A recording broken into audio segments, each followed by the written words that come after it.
I never imagined that something as simple as my own birthday party could shatter the foundation of my marriage. Sitting in the car, gripping the steering wheel tighter than necessary, I replayed the moment in my head. The slap, the silence, the look on my wife's face. My cheeks still burned, not just from the sting of Victoria's hand, but from the realization that the woman I married, the woman I thought loved me, had chosen her mother over me in the most humiliating way possible. It had started as a celebration.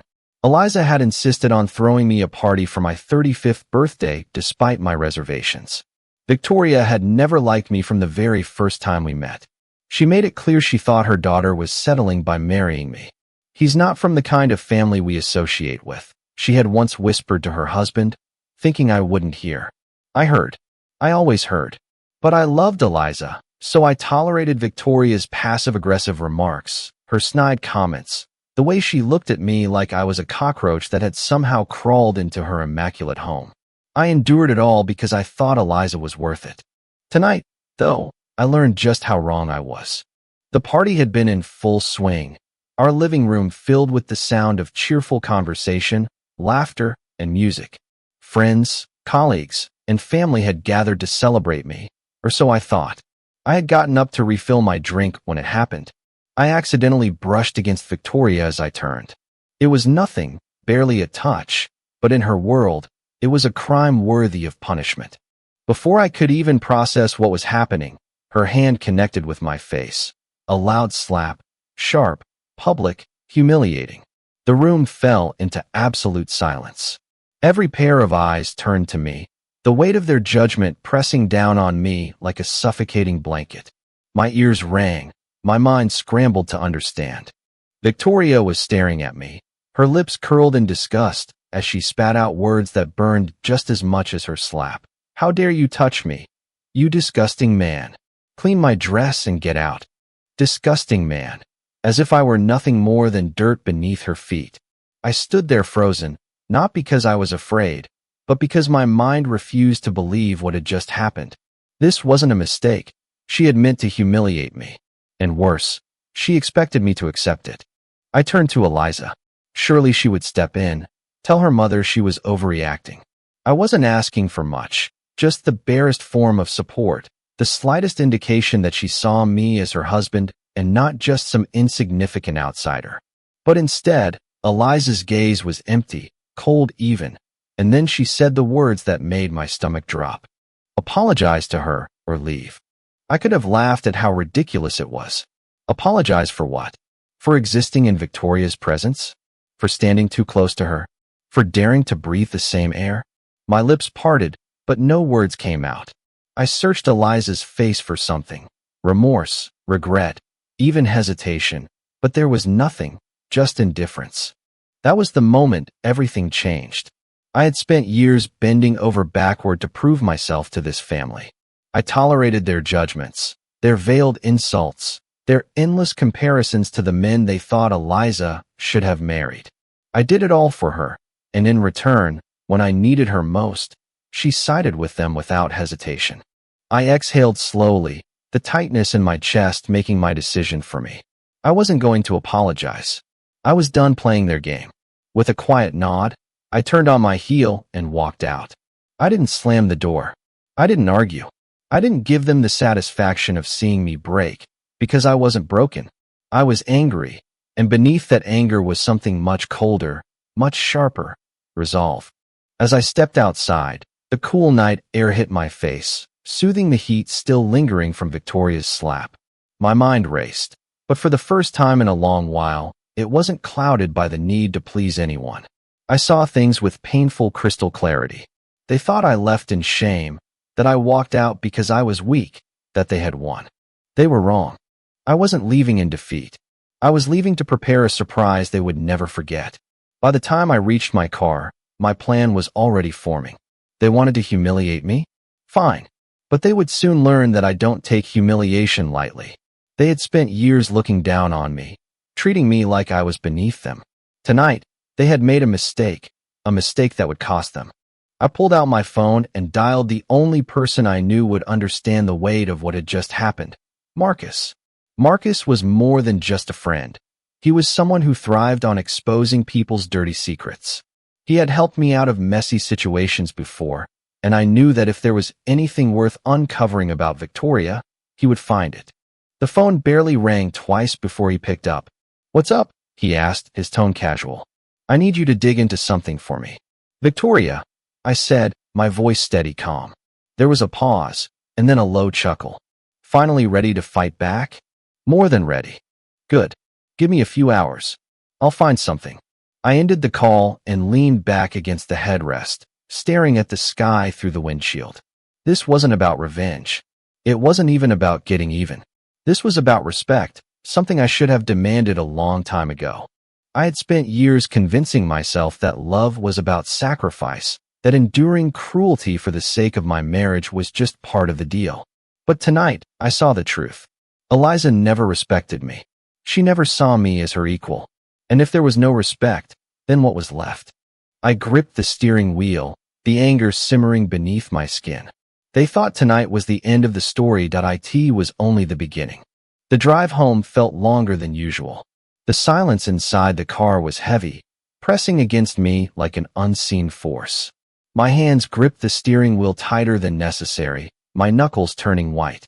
My cheeks still tingled from the slap, but the real wound wasn't physical. It was deeper, a cut right through my pride, my dignity, my marriage. Eliza had looked me in the eye and told me to apologize or leave. She hadn't hesitated. She hadn't flinched. She hadn't even considered standing by me. The woman I had vowed to love and protect had just made it clear where I stood in her life. The realization twisted in my gut like a knife. I pulled into our driveway, shutting off the engine, but making no move to leave the car.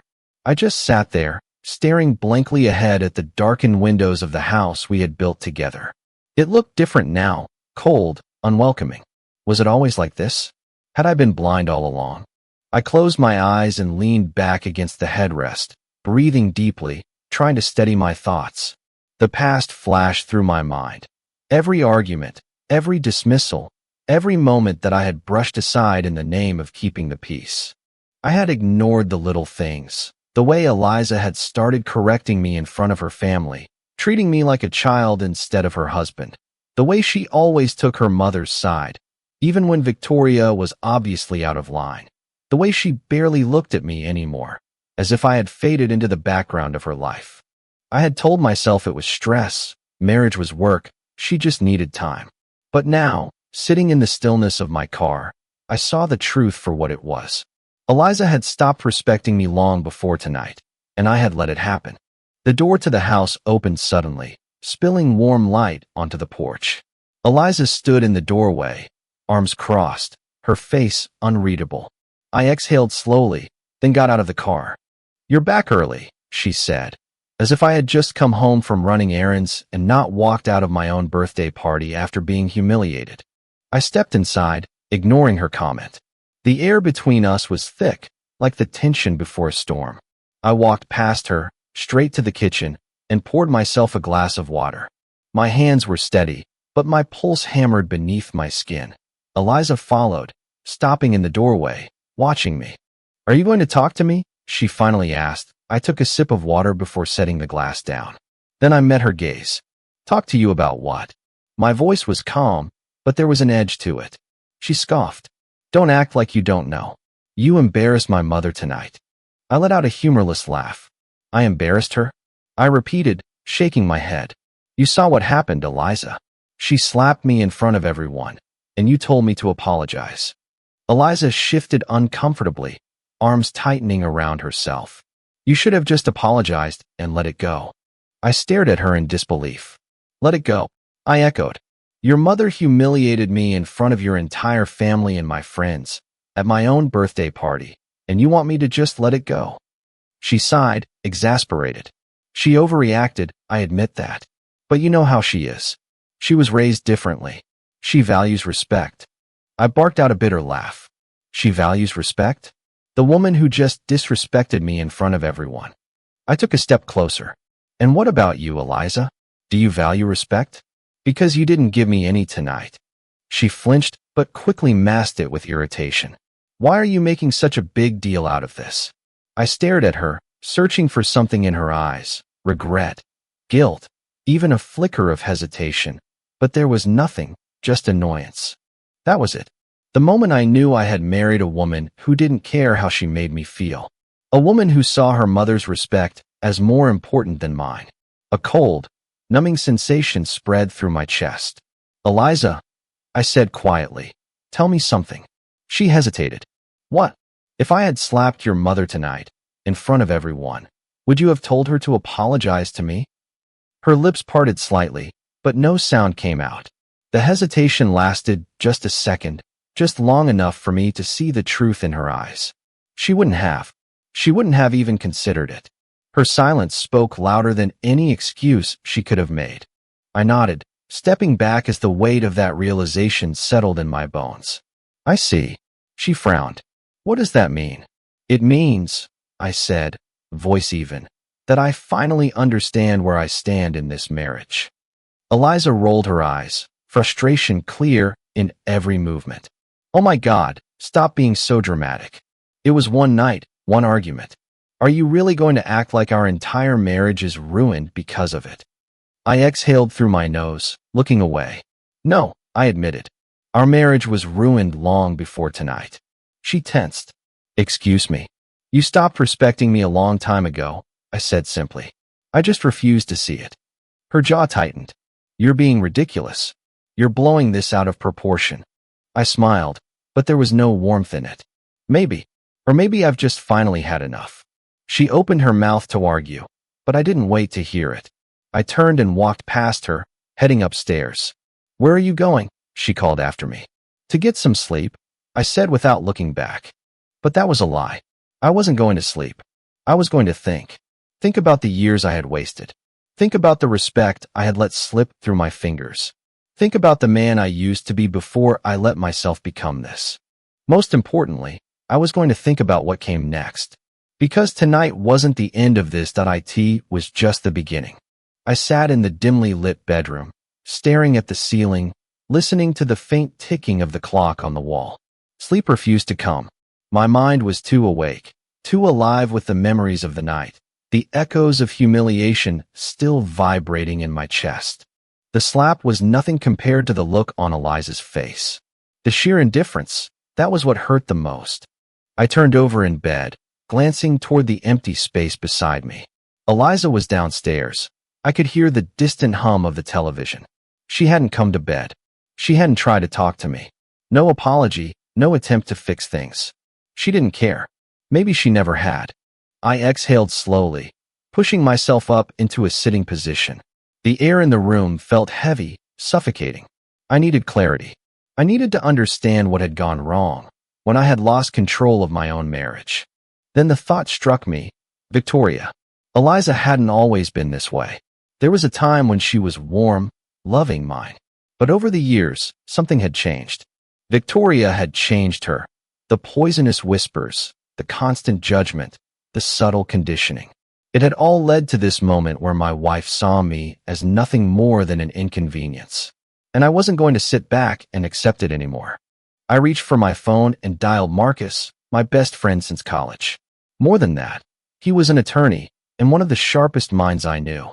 If there was anything to find on Victoria, Marcus was the man who would dig it up. The call barely rang twice before he answered. "Man, it's past midnight. This better be good." I let out a short laugh, but there was no humor in it. "Oh, it's good," I said, rubbing a hand over my jaw.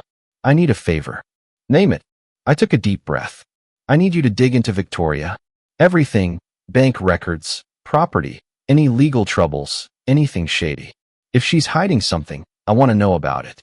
There was a slight pause before Marcus spoke again. "This about what happened tonight." I clenched my jaw. Of course, he already knew. News traveled fast in Eliza's family, and her relatives thrived on gossip. "Yeah," I admitted. "And I have a feeling this goes deeper than just her being a controlling nightmare." Marcus let out a low whistle. "All right, give me a few hours. I'll see what I can find." I nodded to myself. "Appreciate it. Always. You deserve better than this crap, man." I hung up and exhaled slowly, feeling a small sense of relief. At least I was doing something.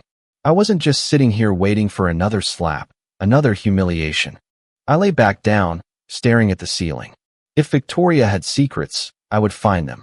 And when I did, she would learn that humiliating me had been the worst mistake of her life.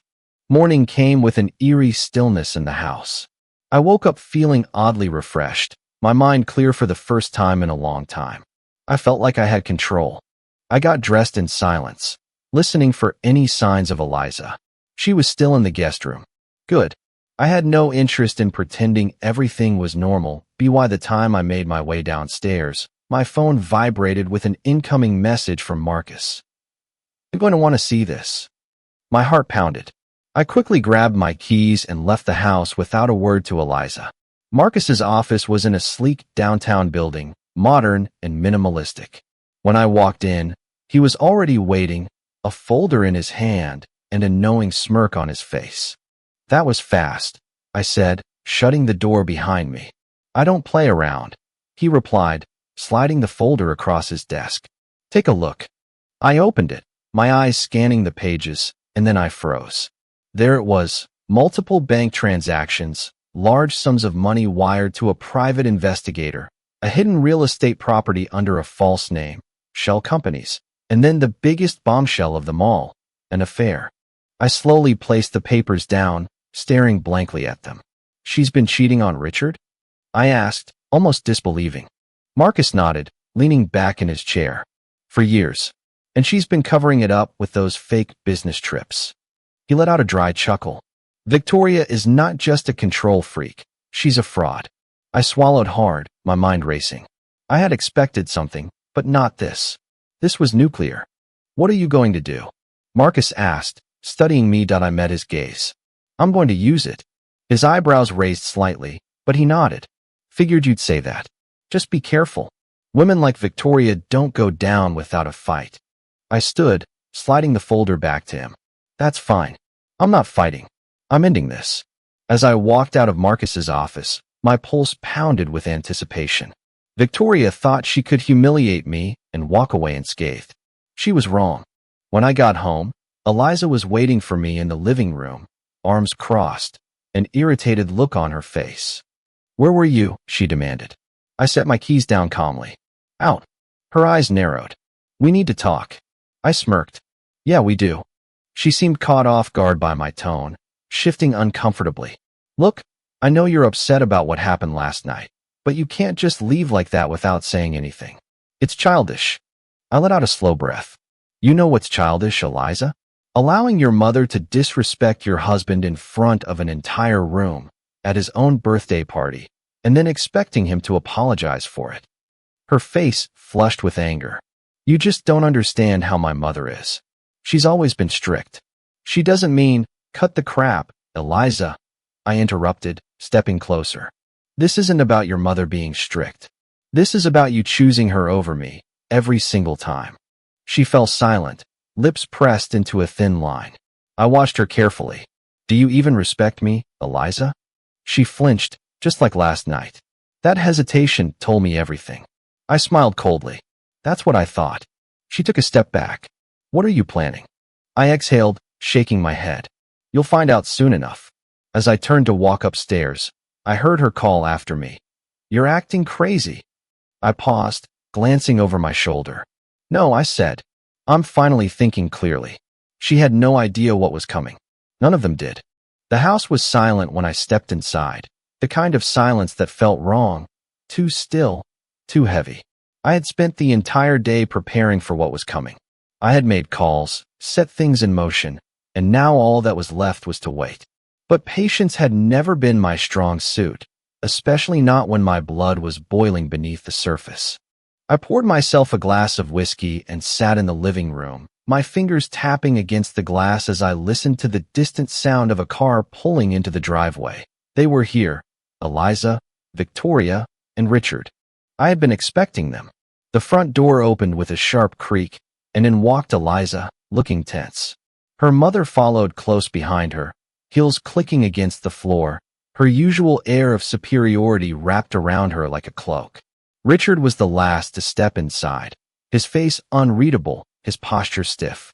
Victoria barely spared me a glance before speaking.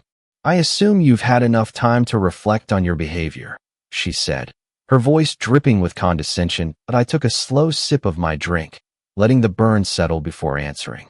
Oh, I've done plenty of reflecting. Eliza sighed and crossed her arms. Can we just talk about this like adults? I smirked. That depends. Are you ready to act like one? Her eyes narrowed. Don't start. I leaned back in my chair, my gaze shifting to Victoria. You came all this way, so let's skip the theatrics. What do you want? Victoria scoffed. An apology, for starters. You embarrassed me last night. I laughed, actually laughed. Let me get this straight, I said, tilting my head. You slapped me in front of an entire room of people, humiliated me at my own birthday party, and then my own wife told me to apologize for it. And you still think I owe you an apology? Victoria's lips curled in distaste. You should have handled yourself better. It was an accident, but instead of diffusing the situation, you stormed out like a child. I nodded slowly, setting my drink down. You're right, Victoria. I should have handled it better. Her expression shifted slightly, sensing something beneath my words. I stood up, straightening my shoulders. That's why I took some time to think. And in that time, I made a few phone calls, had a few conversations. I turned my gaze to Richard, watching him carefully, and I learned some interesting things. Victoria stiffened. What are you talking about? I smiled. Tell me, Victoria, how was your last business trip? A flicker of something, panic, flashed across her face before she masked it with annoyance. That's none of your concern. Richard shifted beside her, his brows furrowing. What is he talking about? I reached into my pocket and pulled out my phone. I swiped the screen a few times before holding it up. A series of photos filled the screen. Victoria with another man, hotels, restaurants, private getaways that Richard's face paled. Victoria's entire demeanor changed in an instant. Where did you get that? She hissed. I shrugged. Does it matter? Eliza's mouth opened slightly, confusion and disbelief written all over her face. What is this? Richard slowly turned to Victoria, his voice dangerously low. Is this true? Victoria stammered, reaching for an excuse, but there was nothing she could say. I always wondered why you looked down on me. I continued, my voice calm. But now I see it clearly. You act like you're above everyone, but you're just a liar hiding behind a perfect image. And you thought you could treat me like garbage. I shook my head. No, Victoria. Not anymore. Richard took a shaky breath, his fists clenching at his sides. You've been cheating on me? Victoria's panic escalated. Richard, please, it's not. Save it, he snapped. His face was cold, detached, like a man seeing the truth for the first time. I'm done. Victoria reached for him, but he stepped back, disgust clear in his eyes. Eliza looked between them, then turned to me, her voice barely above a whisper. You did this on purpose. I met her gaze without flinching. No, Eliza, your mother did this to herself. I just made sure the truth came out. Her face crumbled for a brief second before anger took its place. You wanted revenge. I exhaled. No, I wanted respect. But since none of you thought I deserved that, I decided to give you a taste of your own medicine. Victoria whirled back to Richard. You're really going to believe him over me? Your own wife. Richard let out a humorless laugh. I don't have to believe him. The proof is right there. He shook his head in disgust. I should have known. You always made it clear you thought you were better than everyone. Turns out you were just a fraud. I watched as realization sank into Victoria's features. She was losing her power, her control, everything. Eliza was silent, her expression unreadable, but I could see it, the cracks forming in the perfect life she had chosen over me. You need to leave, I said, my voice firm. Victoria turned back to me, her face twisting with rage. You think you've won? I met her glare head on. I think you finally got what you deserved. She scoffed, grabbing her purse with a sharp motion. You'll regret this. I took a step closer, lowering my voice just enough for only her to hear. No, Victoria. You will. She turned on her heel and stormed out, slamming the door behind her. Richard followed, quieter, but with a weight in his steps that told me he was done. That left just Eliza and me. For a long moment, neither of us spoke. Then she finally whispered, I don't know who you are anymore. I smiled faintly. Maybe you never did. She swallowed hard, tears forming in her eyes. Do you still love me? I didn't answer right away. I let the silence stretch, the weight of everything settling between us. Finally, I spoke. I love the woman I married, I said quietly. But I don't know if she exists anymore. Eliza's breath hitched, her lips parting as if to say something, but no words came. I walked past her, heading upstairs, leaving her to sit in the wreckage of the life she had chosen. She had sided with her mother against me. Now she had no one left to side with. And I didn't feel sorry for her. Not one bit. The house was quiet after the storm of the confrontation, too quiet, the kind of silence that settled like dust after destruction. I sat at the kitchen table, fingers wrapped around a cup of coffee I had no intention of drinking. The air was thick with the echoes of what had just happened. Victoria storming out, Richard walking away, and Eliza left standing there, shaken but not broken. No, she was still Eliza, still proud, still unwilling to admit she had been wrong. I could hear her moving upstairs, her footsteps slow, hesitant, as if she was debating whether to come down and face me. I had spent years trying to decode her emotions, trying to understand the inner workings of a woman who once loved me, but had slowly, methodically stopped. But tonight, I didn't care to understand her anymore. A sharp knock on the door broke my thoughts. I knew who it was before I even opened it. Marcus. I unlocked the door and stepped aside. He walked in, tossing a file onto the kitchen counter. I found more, he said simply. I raised an eyebrow. More? Marcus smirked. You didn't think Victoria's affair was the only skeleton in her closet, did you? I exhaled slowly, already knowing I was about to hear something that would make the situation even worse for them, not for me. Marcus leaned against the counter, crossing his arms. Victoria has been funneling money through shell accounts. At first, I thought it was just a way to cover her affair expenses, but then I dug deeper. Turns out there's a lot of unaccounted for cash. We're talking hundreds of thousands of dollars. I frowned, flipping through the documents. Where's it going? That's the interesting part. Marcus tapped the folder. She's been making large monthly payments to a private investigator. Not just any PI either. This guy specializes in handling discrete problems. People use him for blackmail, intimidation, sometimes worse. I looked up at him. And you're telling me this because? Marcus's smirk widened. Because guess who the main subject of her PI's investigation was? I already knew the answer before he even said it. Me, I muttered. Marcus nodded. For the past 6 months, she's been having you followed. Your work schedule, your financial records, even your medical history. Hell, she even got access to your old college records. He paused, then added, she's been looking for something to use against you. I clenched my jaw, the realization hitting me like a cold slap. Victoria hadn't just hated me. She had been actively trying to ruin me. Why? I asked, my voice low. Marcus shrugged. Who knows? Maybe she wanted to get rid of you before you could ever stand up to her. Maybe she was just looking for something to control you with.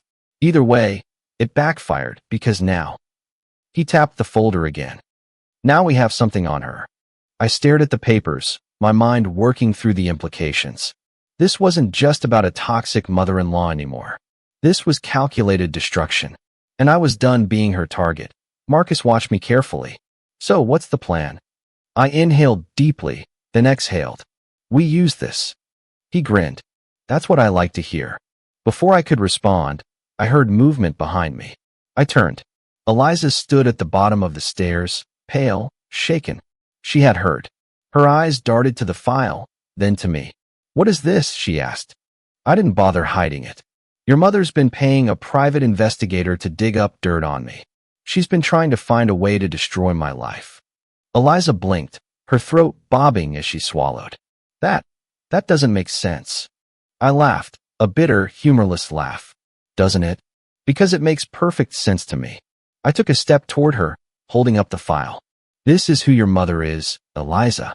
The same woman you defended last night. The same woman you chose over me.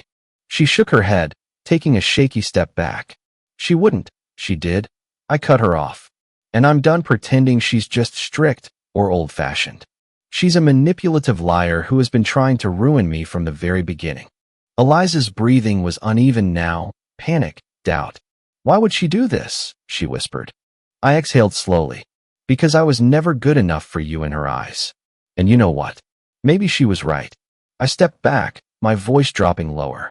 Because if I had any self-respect, I would have left a long time ago. The words hit her like a slap. Her eyes shone with something unreadable, something fragile. For the first time, she looked small, like a woman realizing she had put her faith in the wrong person. She's my mother, she whispered, almost to herself. And I was your husband, I said, voice steady. A tear slipped down her cheek, but she quickly wiped it away. What? What are you going to do? I looked at Marcus, then back at her. What do you think? Eliza's lips trembled. You're going to destroy her. I didn't confirm or deny it. Instead, I picked up the file and tucked it under my arm. You should go see your father. He's going to need support. She didn't move. She just stood there, watching me, realizing that she had lost something. Maybe she still loved me. Maybe part of her had never thought this would happen. But it did. And now it was too late. I walked past her, Marcus following behind me. As I reached the door, I paused for a brief moment. Then, without looking back, I said the words I never thought I'd say. I don't think I love you anymore, Eliza. I stepped outside, leaving her alone in the house she had chosen over me. And this time, I wasn't coming back. I sat in my car outside the house, gripping the steering wheel as the weight of everything settled over me. The silence inside the vehicle was almost suffocating, but it was nothing compared to the storm that was about to hit. Victoria had built an empire of deception, a perfectly crafted illusion of power, respectability, and control. She had spent years dictating the lives of those around her, molding them into what she deemed acceptable. But all illusions eventually crack, and I was going to shatter hers. I started the engine and pulled out of the driveway. My destination was clear, Richard's house. When I arrived, the house was dark except for the dim glow of the porch light. I knocked once, then twice. I could hear movement inside before the door creaked open. Richard stood there, disheveled, his shirt wrinkled, his face pale. He looked like a man who had just realized the last 20 years of his life had been a lie. He blinked at me, as if unsure whether to invite me in or slam the door in my face. I made the decision for him. I stepped inside. The living room was a mess. Papers scattered across the coffee table, an untouched glass of whiskey sweating on the side table, the television on but muted, the news ticker scrolling across the bottom of the screen. Richard sat down heavily on the couch, rubbing his temples. I assume you're not here to gloat, he muttered as I sat across from him. No, I came to talk. He let out a dry, humorless chuckle. Talk about what? How my wife has been screwing another man. How she's been lying to me for years. Or how she's been throwing money at private investigators to dig into your life, instead of focusing on her own failures. I didn't respond. He already knew the answers. He sighed, leaning back. You're divorcing Eliza, aren't you? I studied him carefully. Would you blame me? His jaw tightened. No, I wouldn't. Silence stretched between us, thick with the weight of our shared misfortune. Then Richard shook his head. I always knew there was something off about Victoria. She always needed to be in control, even when we were young. It was always like this. It was always about her image, her reputation. I just never thought. He trailed off, running a hand over his face. I was a fool. I watched him for a moment before speaking. You're filing for divorce, aren't you?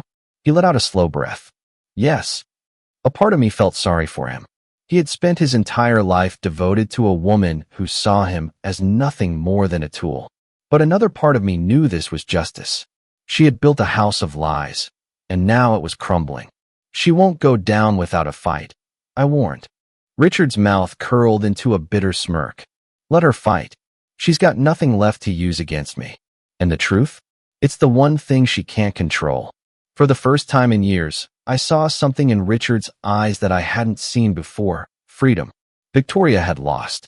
The next morning, I woke up to chaos. I had barely gotten out of bed when my phone buzzed repeatedly. Text messages, missed calls, some from Eliza, some from unknown numbers. But the one that caught my attention, a news article. I clicked the link, my eyes scanning the headline. Prominent socialite Victoria D. caught in scandal. Allegations of infidelity, fraud, and embezzlement surface. I let out a low whistle, scrolling through the article. Someone had leaked everything. The affair, the secret bank accounts, the shady transactions. And at the center of it all, Victoria, unraveling before the public. My phone rang. I picked up without hesitation. "See the news?" Marcus asked, amusement clear in his voice. "I see it," I said, still skimming through the details. "You're welcome," he added. I paused. "You leaked it?" Marcus laughed. "I just made sure the right people found the right information. The rest took care of itself." I shook my head, a small smirk forming. "She's going to go ballistic." "Oh, she already is. Her lawyer's scrambling to do damage control, but there's no spinning this one. She's finished." A deep sense of satisfaction settled in my chest. Victoria had spent years looking down on me, treating me like I was nothing, and now she was the one with everything to lose.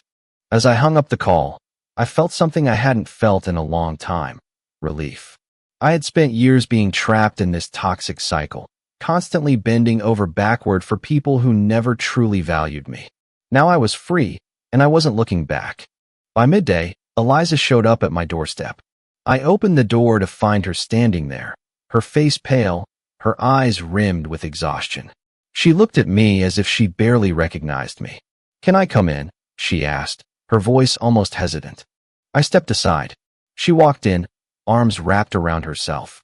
I could see the weight of everything crushing down on her. "She's ruined," she whispered. "My mother, she's lost everything." I nodded, leaning against the counter. "She did it to herself." Eliza turned to me, her gaze searching. You knew this would happen, didn't you?" I didn't answer. She already knew. She exhaled shakily. "I don't know what to do." I studied her carefully. "That depends." "On what?" "On whether you want to keep living in her shadow or finally step out of it." Her lips parted slightly, but she said nothing. We stood there in silence, and for the first time, I saw it. Eliza wasn't just mourning her mother's downfall. She was mourning the person she thought she was supposed to be. I didn't know if she would ever change. I didn't know if she would ever truly understand what she had lost. But I knew one thing. I was done waiting for her to figure it out. "You should go," I said quietly. She flinched as if the words had physically hit her, but she didn't argue. She just nodded, turning toward the door, and as I watched her leave, I knew this time it really was over. No more second chances. No more waiting. No more looking back. For the first time in years, I was finally, truly free. The days that followed were a whirlwind of destruction for Victoria, for Eliza, and for the entire illusion they had built over the years. I watched from a distance as their world crumbled piece by piece. I had spent too long being the punching bag, the one they ridiculed, dismissed, and discarded when it was convenient. But now I was simply a spectator, and they were the ones drowning. It started with Richard officially filing for divorce. The moment he served Victoria the papers, the real storm began. He had spent years being the silent, obedient husband, but something inside him had snapped. And once that leash was broken, there was no fixing it. Victoria was furious. She tried damage control, but it was already too late. The news of her affair had spread like wildfire, and in a world where reputation was everything, she had become a walking scandal. She went from being a woman people feared to a woman they pitted. Her so-called friends, the ones who had always gossiped behind her back but smiled to her face, were the first to abandon her. Her standing in high society destroyed, the invitations to exclusive events revoked, the carefully curated image she had spent decades building, shattered. But the real blow came when her lover's wife found out. Turns out Victoria wasn't his only affair, and once his wife got wind of everything, she did what any wealthy, scorned woman would do. She made sure he paid for it. In a matter of weeks, Victoria had lost her lover, her husband, and her entire life's work. And as for Eliza, she was collateral damage. I had moved out of the house we once shared the moment I made it clear that there was no going back. I packed my things, signed the papers, and left. Eliza had begged me to reconsider. I still remembered that night. She had shown up at my apartment, looking smaller than I had ever seen her. Her eyes were red-rimmed, her hair disheveled, a far cry from the composed, confident woman I once knew. "Please," she had whispered, standing at my door. "Let's just talk." I had stared at her for a long moment, the ghost of our past hanging between us. Then I stepped aside. She walked in, hugging her arms to herself. She looked around the apartment, taking in the minimalist space, the absence of us. I gestured toward the couch. "Say what you came to say." She swallowed hard. "I made a mistake." I didn't answer. She took a shaky breath. "I didn't mean to hurt you. I just—" She trailed off, biting her lip. I never thought things would turn out like this. I let out a slow breath, leaning against the counter. "What did you think was going to happen, Eliza?" She flinched. "I don't know. I thought my mother." "Exactly," I cut her off. "You thought about her. Not me. Never me." Tears welled in her eyes, but I didn't move. "You never stood up for me," I continued, my voice steady. "You let her disrespect me for years, and when she finally crossed the line, you made it clear that I didn't matter." Her shoulders shook. "I was wrong." I laughed, a dry, bitter sound. "Yeah, you were." She looked at me, searching for something, for hope, for forgiveness. But I had nothing left to give her. "You still love me," she said, almost desperately. I exhaled slowly. "I love the woman I thought you were." A sob escaped her lips. "I can be that woman again." I shook my head. "You can't." "Why not?" I stared at her, my chest hollow. "Because I don't trust you." She broke then, crumbling under the weight of everything she had lost. And for the first time, I felt nothing.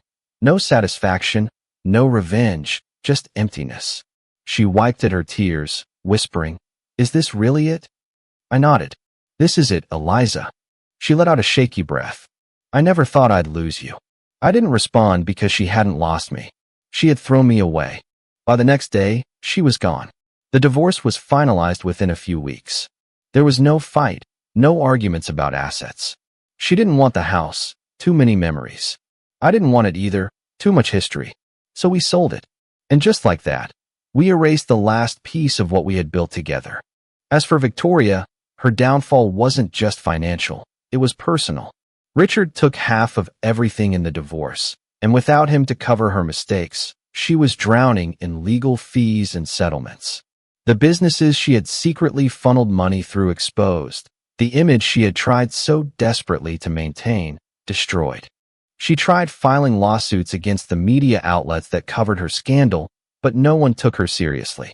She had no power left. By the time the dust settled, she was forced to move out of her mansion and into a small condo on the outskirts of town. And the people who once feared her, now they laughed at her. Karma had done its job. One evening, I found myself standing outside my new place, staring at the city skyline. The lights stretched far and wide, glowing against the dark night sky. Marcus stood beside me, sipping his beer. "So," he said, nudging me, "how's it feel being free?" I let out a slow breath. "Feels like I can finally breathe again." He smirked. "Good. You deserve it." I nodded, watching the cars below, the hum of the city filling the air. For the first time in years, I wasn't waiting for something to go wrong. I wasn't walking on eggshells, trying to please people who would never be satisfied. I was just me, whole, unapologetic, free. Marcus raised his bottle. "To new beginnings." I clinked mine against his. "To never letting anyone treat me like trash again." And as I took a sip, I knew this was only the beginning of the life I was meant to have. It had been weeks since the divorce was finalized. Weeks since I had last seen Eliza. Weeks since Victoria's downfall had become public knowledge. Weeks since I had to deal with any of them. And in that time, I had come to realize something strange. Silence was freedom. For the first time in years, I wasn't waiting for the next insult. I wasn't bracing myself for another dinner filled with side-eye glances and passive-aggressive remarks. I wasn't lying awake at night wondering what I had done wrong to make my wife look at me like I was a stranger. I was just living. And God, it felt good. But closure? That was something I wasn't sure I'd ever get. At least, not until she showed up. It was a Saturday afternoon, and I had just finished unpacking the last of my boxes.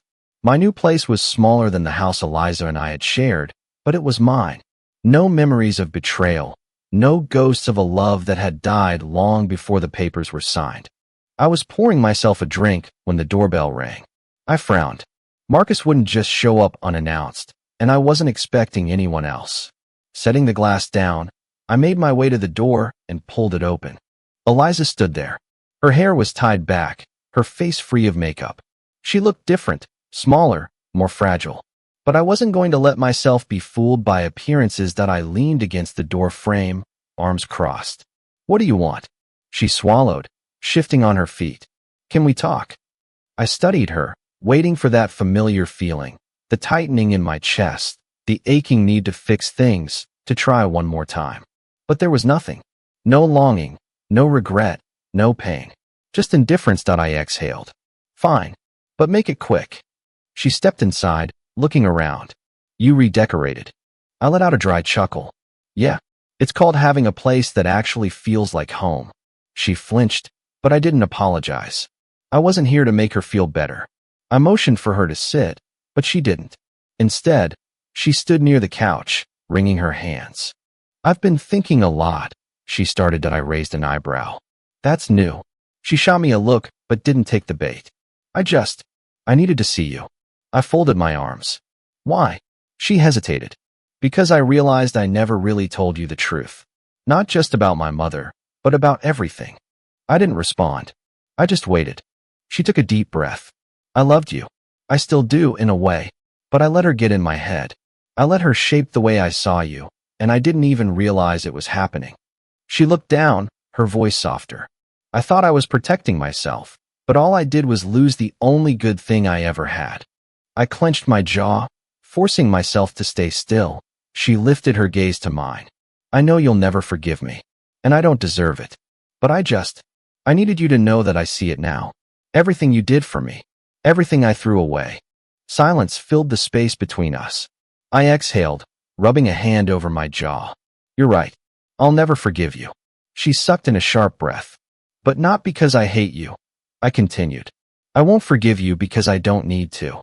That part of my life, it's over." Her lips trembled. "I understand." I nodded. "Good." She swallowed hard. "I'm leaving the city." That caught me off guard. "What?" She let out a humorless laugh. "Yeah, I can't stay here. Everything reminds me of you, of my mother, of how badly I screwed up. I need a fresh start." For the first time since she walked in, I saw something genuine in her eyes. She wasn't just looking for forgiveness. She was looking for peace, and for the first time in a long time, I felt nothing but relief. I exhaled. "I hope you find what you're looking for, Eliza." A tear slipped down her cheek, but she wiped it away quickly. "You too." She hesitated, as if she wanted to say something else, but then she just gave me a small nod and walked toward the door. I didn't stop her. I didn't ask her to stay. I just watched as she stepped out of my life for good. And when the door clicked shut behind her, I let out a long, slow breath. Closure. It wasn't dramatic. It wasn't satisfying in the way movies made it seem. But it was real, and it was enough. The next day, I met Marcus for lunch. He smirked when he saw me. "So, what's the verdict? Did she come crawling back?" I took a sip of my drink. "Something like that." He leaned forward, and I shrugged. "She's leaving town." Marcus blinked. "Wait, she's leaving?" "Yep." He let out a low whistle. "Damn, didn't see that coming." I exhaled. "Neither did I, but it's for the best." Marcus studied me for a moment. "You don't seem angry." I thought about that for a second, then I shook my head. "I'm not." And that was the truth. The anger, the resentment, the bitterness, it was all gone. It had burned itself out, leaving behind nothing but quiet acceptance. Marcus smirked. "So, what's next for you?" I smiled. For the first time in a long time, I didn't have an answer. And that was okay. Because for once, I wasn't waiting for life to happen to me. I was finally, truly in control. I raised my glass. To new beginnings. Marcus clinked his against mine. To finally living for yourself. And as we drank, I knew this was only the start of the life I was always meant to have. Life after Eliza felt strange at first, not because I missed her, but because I had spent years defining myself through the lens of our marriage. I had been her husband, the man trying to prove himself, the one constantly battling against Victoria's disapproval, against the shifting tides of a marriage that was already sinking. But now I was just me, and I had to figure out what that meant. The first thing I did was get rid of everything that reminded me of my old life. The furniture, the dishes, even the clothes that Eliza had once picked out for me. All of it was either sold or donated. I wanted nothing to do with the person I had been when I was with her. I wasn't bitter. I wasn't angry. I just wanted to start fresh. So I did. I moved to a different apartment. Nothing extravagant, just something new, something that felt like mine. I changed my number, cut ties with people who only saw me as Eliza's ex-husband. I even switched up my routine, trying new places, meeting new people. It was liberating in a way. No more obligations, no more expectations. For the first time in years, I could wake up in the morning and breathe. And it felt good. Of course, Marcus had a lot to say about it. "You finally look like a man who's not carrying the weight of the world on his shoulders," he said one evening as we sat at a rooftop bar, watching the city lights flicker below. I smirked. "That's because I'm not." He clinked his beer against mine. "Damn right you're not. So what's next? You going to start dating again?" I exhaled, staring at the drink in my hand. "Not yet." Marcus raised an eyebrow. "Why not? You're free, man. No strings, no BS. Just go out and have fun." I let out a chuckle. "You think jumping into something new is the answer?" He shrugged. "I think letting yourself enjoy life is the answer." I considered that. For years, I had been so focused on surviving my marriage that I had forgotten how to actually live. Now I had time. Time to figure out who I was outside of being someone's husband. Time to do the things I had put off. Time to be selfish for once. "All right," I said, setting my drink down. "Let's start with something small." Marcus grinned. "Now we're talking." Over the next few weeks, I focused on myself. I went to the gym more, not because I wanted a revenge body nonsense, but because I wanted to feel strong again. I picked up old hobbies, things I had let go of because they didn't fit into Eliza's idea of what a respectable husband should do. I traveled on a whim, took weekend trips, met new people who didn't know anything about my past. For the first time, I was living without the weight of someone else's expectations. And it was intoxicating. One night, Marcus convinced me to go to a social event, a gallery opening downtown. I wasn't really into the art scene, but I figured, why not? We arrived, and the place was buzzing with energy. The walls were lined with abstract paintings, and people walked around with glasses of champagne, pretending to understand what they were looking at. "All right," Marcus said, nudging me. "Tonight, no overthinking. Just enjoy yourself." I rolled my eyes. "I know how to have fun." "Do you, though?" he teased. I chuckled, shaking my head. "Shut up and get me a drink." While Marcus wandered off to the bar, I strolled through the gallery, taking in the paintings. Some were impressive. Others just looked like expensive scribbles. That's when I noticed her. She stood near a large canvas, arms crossed, tilting her head as she studied the piece. She was striking, not in an over-the-top way, but in a way that made you look twice. Her dark, wavy hair cascaded over one shoulder, and she had an air of confidence that was unapologetic. I don't know what made me walk over to her. Maybe it was the newfound freedom I had been embracing, or maybe it was just time. "You look like you actually understand this," I said, standing beside her. She turned, raising an eyebrow. "And you look like you don't." I grinned. "Guilty." She smirked. "It's a metaphor for transformation." I glanced at the painting, a chaotic mix of colors bleeding into each other. "Right? Definitely got that." She let out a soft laugh. "Liar." I chuckled, shrugging. "Maybe, but you make it sound interesting." Her eyes studied me, as if trying to figure me out. "You don't seem like the art gallery type." "I'm not," I admitted. "But I'm trying new things." "Good for you. I take it you actually like this stuff?" She nodded. "It's more than just paint on a canvas. It's about stories, experiences, emotions." She tilted her head. "Kind of like life, really." I found myself intrigued, not just by her words, but by the way she carried herself. Confident, unfiltered. "Maybe I need a better guide," I said. She smirked. "Maybe you do." Before I could say anything else, Marcus appeared with drinks. "Here you go," he said, handing me a glass. Then he looked between me and the woman beside me, grinning. I see you've made a friend. I turned back to her. I didn't catch your name. She smiled. It's Olivia. I held out my hand. Nice to meet you, Olivia. She shook it, her grip firm. Likewise. Marcus gave me a knowing look, but for once, I ignored him. Because for the first time in a long time, I wasn't thinking about the past. I wasn't replaying what went wrong or wondering if I could have done anything differently. I was just here, in the moment, and damn, it felt good. Later that night, as I walked through the city streets, I found myself smiling. Not because I had met someone new, not because I had finally moved on, but because I had finally let go. For years, I had been stuck in a cycle, fighting for respect, for love, for a place where I belonged. Now I realized I didn't need to fight anymore. I didn't need Eliza. I didn't need validation from her family. I just needed to live. And as I looked up at the night sky, breathing in the cool air, I knew one thing for sure. The best part of my life was only just beginning. There's something poetic about watching the people who once looked down on you fall apart. Not because I actively sought revenge. No, I had long since made peace with my past, but because life has a way of balancing the scales. And I had a front row seat to the chaos unfolding. Victoria had lost everything. Her high society friends turned their backs on her. Richard took half of everything in the divorce. And the media wouldn't let her scandal die. She tried clawing her way back into relevance, but her name had been tainted beyond repair. And the final blow? Her bank accounts were frozen after an investigation into the financial fraud Marcus had uncovered.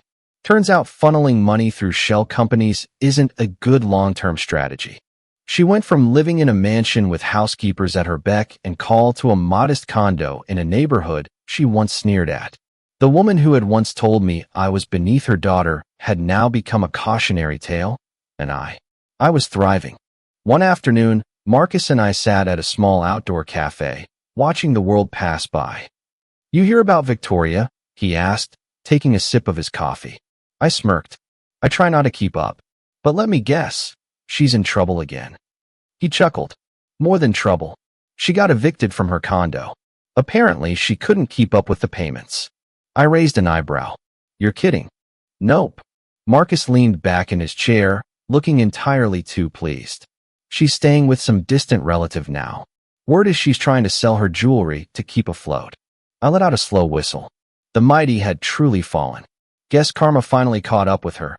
I mused. Marcus smirked. Guess so. We sat in silence for a moment, the weight of it all settling.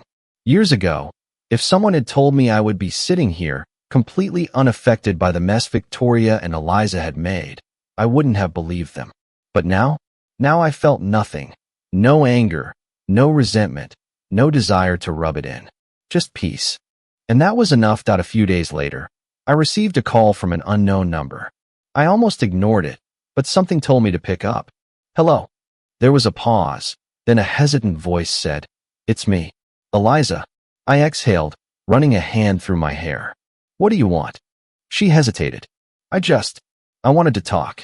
I leaned against my desk, waiting. She was the one who had walked away. She was the one who had made her choice. Now she was reaching out. Eliza, there's nothing left to say, I said, my tone even. She let out a shaky breath. I know. I needed to hear your voice. I closed my eyes briefly. Once, those words would have meant something to me. But now they were just echoes of a past I had no desire to relive. You're moving on, aren't you? She asked, her voice barely above a whisper. I opened my eyes. Yeah, Eliza. I am. A long silence stretched between us. Then she laughed, a soft, bitter sound. I guess I always thought you'd wait for me. I shook my head. That was your mistake. She sniffled. I don't expect you to forgive me. I don't even know why I called. I wanted to say I'm sorry. I sighed. I know. Take care of yourself. You too, she said softly. Then she was gone. And with that call, the last piece of my past was finally put to rest. A week later, I found myself back at the gallery where I had met Olivia. I wasn't expecting to see her again, but there she was, standing by a new painting, her dark hair cascading over her shoulder, completely absorbed in the art that I hesitated for a moment, then walked up beside her.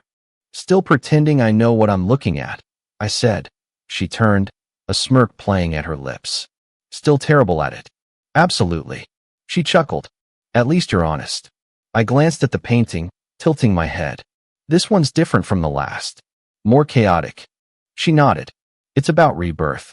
The artist painted it after going through something that completely changed their life. I studied it for a moment. Seems fitting. Olivia raised an eyebrow. Why is that? I met her gaze. Because that's exactly what I'm doing. Her lips curved into a knowing smile. Starting over? I nodded. Something like that. She took a sip of her drink, watching me closely. Well, for what it's worth, I think new beginnings are a good thing. I exhaled, feeling lighter than I had in years. Yeah, I think so too. And for the first time in a long time, I wasn't just saying it. I meant it.